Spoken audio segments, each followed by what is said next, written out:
په کندهار ښار کې د 15,000 کسانو لپاره د پاکو اوبو د رسولو د یوې پروژې چارې رسماً پیل شوې. د پاکو اوبو د رسولو دغه پروژه د کندهار ارغنداب رود څخه د کندهار ښار تر 9 ناحیو پورې د 9 کیلومتره په اوږدوالي د یو نل له لارې رسول کیږي. مسؤلین وایي دغه پروژه د 9 میلیونه افغانیو په لګښت د یونیسف موسسې لخوا به چارې بشپړې شي.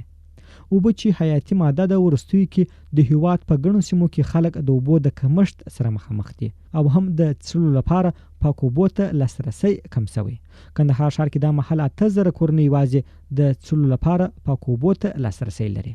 لا هم دلته زرګونه کورنۍ د څښلو لپاره پاکو اوبو ته لاسرسي اړتیا لیدل کیږي. کندهار کې د اوبو رسولو ریاست مسؤلین هڅه پیل کړې چې کندهار ښار زیات سیمو کې د څښلو لپاره د پاکو اوبو ته زمینه مساعده کړي.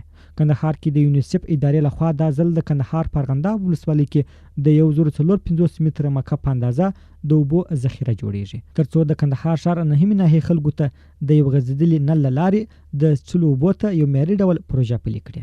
د کندهار د اوبو رسولو ریاست رئیس جانان آغا خالد د یادې پروژې پر پیلېدو خوښي څرګنده کړه او په خپلو خبرو کې زیاته کړه چې پلان لرو ترڅو د کندهار ښار په ډیرو ناحیو کې دغسې د پاکو اوبو د رسولو پروژې پلي کړو. د ټولو مؤسساتو سره په خبرو کې انشاءالله د ټول کندهار مشکلات په نظر کې دي.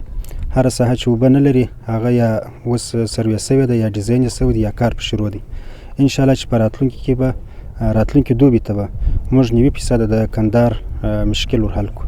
په ورته وخت کې د کندهار ارغنداب رود دریایي حوزې رئیس مولوي شرافت دا یو مهمه پروژه یاد کړه او د ټولو خلکو څخه وغوښتل چې د اوبو په مصرف کې له احتیاط څخه کار واخلي. ځکه دا مشهوره د ارغنداب په نامه رود دی چې دا د عالي اوبو په برابر دي، نور رودونه مندونه په ګډیږي، دغه د اوبو سطح لوړه او تقویه ډیره اسانه کیږي بارانو سره په روانو اوبو سره هم د بند په ولاړو اوبو سره. ان شاء الله دا پروژه دا شبکه به کامیاب وي، ډیره به ګټوره وي، ډیره فایدمن وي. الله پاک تاسو او ټول خلک په دې کې غوړي کوم ته موږ هڅه کړې ده، موږ کوشش کوو د علماو د لارې سره د جامعګانو د لارې سره د مشرانو مجالس د غونډو د لارې سره چې د اوبو په سما کې باید ټوله همکاري کومک را سره وکړي. اوبه نشته، د اوبو سطح ښکته روانه ده، اوبه کمې دي، د اوبو په سپما کې، د اوبو په احتیاط کې، د اوبو په ښه ساتلو کې باید هر څوک موږ سره پوره همکاري وکړي. د یادونې وړ ده څو میاشتې مخکې د کندهار ښار په یو بله ناحیه کې هم ورته پروژې چارې پیل شوې وې چې د بشپړېدو سره به 8,000 کورنیو ته د پاکو اوبو رسولو زمینه مساعده شي.